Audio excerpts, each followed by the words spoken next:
Welcome to Common Man Cocktails. I am your host, Derrick Schommer. I've got with me Ian Andrews, and today we're doing it in a partnership with Mike's Hard Lemonade, a recipe. And what's really cool is I didn't realize they had more flavors. They have a lot of flavors. They have hard peach lemonade, hard black cherry lemonade, this is my college time.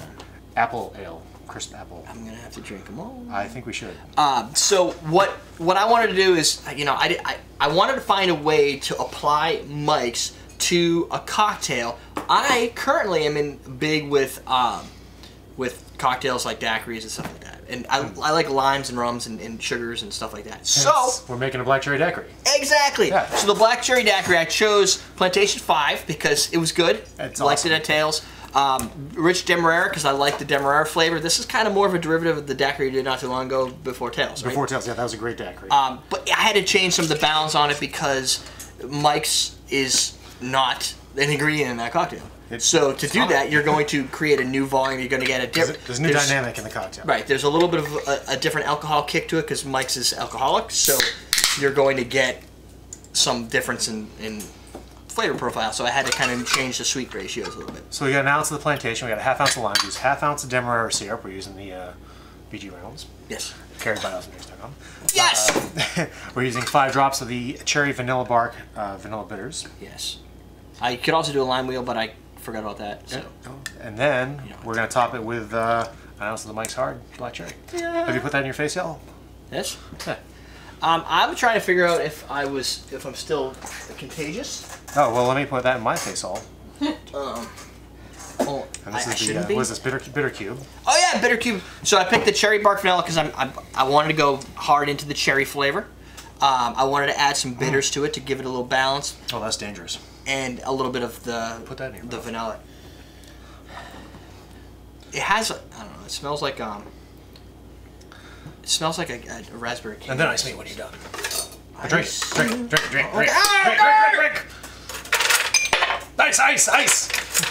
do 2 things at once, Ian. That's the fun part. No, we'll pour right in here. We'll pour right in here. Okay. So I got it covered. this is the actual Flavors of America party pack, if you will. First rodeo. Oh, you should have used the party ice with the party pack. Party ice is cheap. We're using good stuff here. It's got an American theme to it because they're teamed up with the boot camp folks. If you go to I'll put it in the link below for boot camp. But basically these folks promote patriotism and kind of things around the red, white, and blues. So there's a military theme associated with this. Right, and they're also currently working as part of their organization to raise awareness for challenges that military have. The military going to war, coming back, servicing and Wounded what warrior type of stuff. Exactly, they come back and they're not all in one piece in some cases. There's a couple of YouTube videos. I'll put one below for kind of the interview with some of the people from the military that probably Iraq-ish time frame, I think, that have missing limbs, and they're all about building like these inspirational talks and stuff about the military and how these people survive. Right. Did you try that? Not yet. I was marking it first. Mark. Done. Okay. Now you can try it. Now you try it. So what happens? You made this and tried this already? Yeah, but I did it last night, and I had to make it a couple times, and Jennifer was grumpy, kept telling me it sucked. Ooh. I love a daiquiri. And that's good.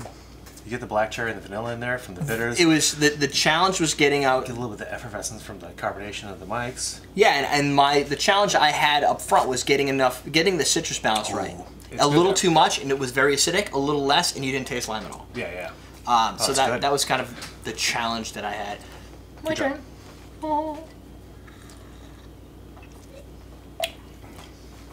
Yeah. But it keeps within the essence of the flavor, which... It does. It's light. It's daiquiri. Definitely daiquiri. You get the Demerara flavor in there. And it's a lemonade, right? So what I'm thinking... The 2 directions I want to go is either margarita. You could easily just make a margarita with Mike's and use that as part of your... It's kind of part of your... right? As part of your lemonade, yeah. you could use it as a sour mix. Yeah, and I'm like, sour, lime. I wanted to do something that followed the Caribbean style because that's the mood I'm in. And the traditional daiquiri is just simple syrup, lime juice, and than rum. Right. So it's very easy to kind Very of easy. bring in something else and adjust the balances, because it's not like you don't have to have 40, 50 ingredients to make it. And when you use the Demerara, it adds a new character to it, a new dynamic, which goes really well with the vanilla and the bitters and the black It's cherry. a dark, wines. sweet flavor. Yeah. And with the dark cherry, there is a little bit of alcohol kind of in the finish. Like you get a little bit more of an alcohol. You get the rumness. Ethanol and rum and that kind of flavor. This plantation's great. So we've been fans since last year Tales, right? Right. So I'm a double fan. Mike's also, when you buy this case, 25 cents goes to help fund the veterans, and what they're doing is they're building these kind of like these little campaigns where they're raising money to give them veterans once in a lifetime experiences, sort of like kind of they do Make-A-Wish type thing, but for veterans. So they've had veterans that they go to their favorite concerts, or they do whatever, and kind of it's all different type of events. That's pretty cool. So that, my friends, is where Mike's plays into this role. Your grandfather was in the military. My grandfather was, yeah. So my story, I put out the word and I said I want some inspirational stories from our fans, because I wanted something to be in the family, and like all I could get were people's like, well, I have a little debaucheries, everybody wanted to talk about like I went to this bar and then I got kicked out and all the Most of my dad was 20 years in the Navy, and most of the stories are like, oh, we went to this and this happened and we ended up in the hospital and this happened and we had to go find so and so or we got kicked out. They're the good stories that don't always make But he has some NBC nightly other stories, like going onto a boat that had 46 people that was on fire and being able to save half of them, but half of them passed away on the boat. But you have something, if you're on a burning boat and you save anybody, you get on the boat. That's pretty good. Like that boat's this is the thing. If it's me and somebody goes, all right, here's your mission. See that boat over there? It's burning. Okay, go on it and save people. Like, I mean, he had some pretty graphic stories about like that. Yeah. But I mean, that's not really. I don't know if that would count as inspirational. You know what I mean? If you save, saving people. If you're going to save people, that's inspirational. Yeah, that's inspirational. But the graphicness of people's shoes burning off while they're trying to jump off the boat, it's hot, falling and burning on the boat. It's terrible. Yeah. My grandfather was in World War II. I believe all of his brothers were in World War II. My grandfather was in World War II, too. Yeah, and did he go through the beach? He's one of the two last living World War II vets in Jackman, Maine, right now. See, my grandfather is not a living vet, but he was a vet. That was once living. He didn't. The thing is, he didn't die in the war. I guess you wouldn't be a vet if you. No, he was a vet. He was a veteran in World War II because he survived the war. Yeah. So he survived the war. His brother survived the war. All stormed the beach. They all managed to survive. Now, I learned when I was a kid that he was an engineer, so I always pictured, an engineer. He's the type of guy that My dad was an engineer too. Fixes tanks before they go to war. So he gets to hang out in the garage, and then they fix stuff, and then those guys go out and they do all the hard work. Later on, I found no, they're building bridges while people are shooting at you and dropping shells and drop mortars going around you. And trying to destroy the bridge that you're building. Yeah, you're building a bridge that they want to knock down, so then you can bring the tanks and stuff and the troops over it. That's a whole different story. Like the bridge builders in Kelly's Heroes. If you've ever seen Kelly's Heroes, it's a great movie with Clint Eastwood and Tony Salas and Don Rickles. Oh, it's a classic. And the engineering division, the guy who was building the bridge. Yeah. So so I asked my dad, I'm like, "You have any pictures of my grandfather?" I posted it on Facebook too. So that's my grandfather. He's the one with the ears. Well, they all have ears, but like the bigger ears. Like the Schommer family is known for having like ears. They always said that he could fly away with his ears. This was taken out of a book that he called The Engineers. So he actually got into, and there it is, Corporal A.C. Schommer Albert. So I think that we only have like 3 or 4 pictures that I could find that had like some were really grainy, like newspaper shots. My father's taking it with his cell phone, right? So there's only so much you can do. It's like, I don't really have any digital pictures, so I cleaned it up. It's like, yeah, I have one. Pretty cool.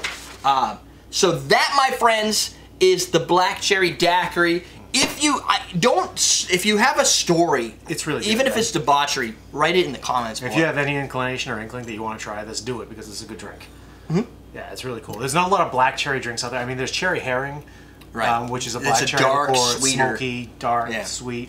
But there's not a lot of black cherry stuff out there that I know of. I mean, cocktails, you don't see it a lot. That's why I picked that one out of these. Peach is too easy. I wanted a challenge. Washington apple, I could create a Washington apple. Yeah. Right. And the other thing to know is, this is your American. Each one is themed. So this is Georgia peach. What was that one? That was Michigan. Michigan apparently has a lot of black cherries in Michigan. And then you got Washington apples. So it's supposed to kind of give you a view of the different areas of America. I'm guessing. You tried this last night, Jen? Okay, good. All right. Mine. We're done. I want to just thank Mike's Hard Lemonade and my effort of putting in to make a drink that I could actually feel like I could drink by the pool. Not too many. And then, since you only need 1 ounce, you probably just finish. I was thinking you have 2 of these and finish the can. And while we're thanking people, we should thank all our American veterans and service people who've done things that I have never had the cojones to do myself. Done things that most people in America don't do or won't do. But we reap the benefits of it. But we reap the benefits of, and they do it I wouldn't have every day. this video show if it wasn't for people in these guys. Yeah. Yep. We're done! We have anything else? I don't think so. Then you know what? We'll teach you how to drink.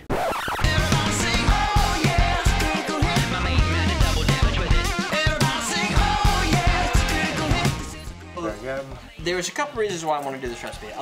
Besides the fact that we're in New Orleans this week, and I wanted to stick New Orleans theme, but then Jennifer was kind of like, oh, everything's kind of absent. So I said, well, how do we fix that? And I didn't want to do an island.